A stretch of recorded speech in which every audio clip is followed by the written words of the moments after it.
Hi friends, இன்றைக்கி video நம்ம பார்க்க போது ப்ராக்கோலி வச்சு பராத்தா பார்க்கலாம். நம்ம சவுத் இண்டியன்ஸ் மேக்ஸிமம் ப்ராக்கோலியில் பார்த்திங்கன்னா சாலட் பண்ணி சாப்பிடுவோம், இல்லைன்னா குருமா கிரேவி அப்படி தான் பண்ணி சாப்பிடுவோம். பட் பராத்தா பண்ணி சாப்பிடுங்க, சூப்பராக இருக்கும். இனி சப்பாத்தி வந்து நார்மலாகவே பண்ண மாட்டீங்க, ப்ராக்கோலி வாங்கினா ஃபஸ்ட்டு பராத்தா தான் பண்ணுவீங்க. அந்தளவுக்கு டேஸ்ட் ரொம்பவே நல்லா இருக்குங்க.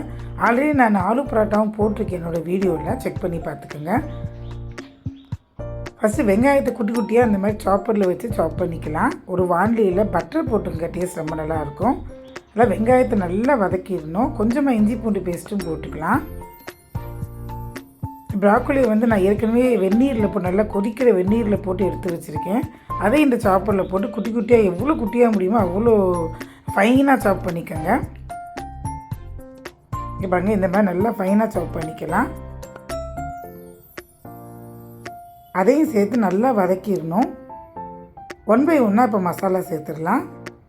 Chilli powder, garam masala powder, தனியா பவுடர், அப்புறம் உங்களுக்கு வேணும்னா பானிபூரி மசாலா, இல்லை ஏதாவது நார்த் இண்டியன் கிரேவி மசாலா அந்த மாதிரி கூட சேர்த்துக்கலாம். நான் என்னோடய வீடியோ எல்லாத்துலேயுமே சொல்லியிருப்பேன், எந்த கிரேவி எந்த இது பண்ணாலுமே கொஞ்சமாக 1/2 ஸ்பூன் நார்த் இண்டியன் மசாலா, இந்த பானிபூரி மசாலா இல்லாட்டி பாவ் பாஜி சோலை மசாலா எதாவது சேர்த்திங்கன்னா டேஸ்ட் வேறு லெவலில் இருக்கும்.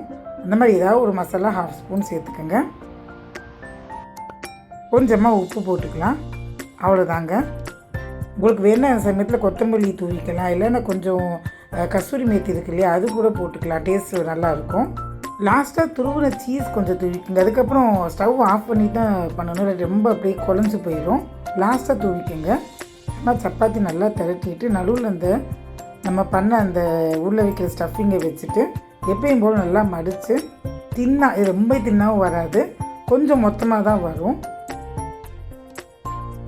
போட்டு இந்த மாதிரி நல்லா மடித்து விட்டு, நம்ம மோமோஸ்க்கெலாம் பண்ணுவோம் பார்த்திங்களா, அதே டைப்பில் இந்த மாதிரி நல்லா மடித்து விட்டு கொஞ்சம் மாவில் டஸ்ட் பண்ணிவிட்டு பண்ணிங்கன்னா சூப்பரான பராத்தா ரெடி ஆகிரும்.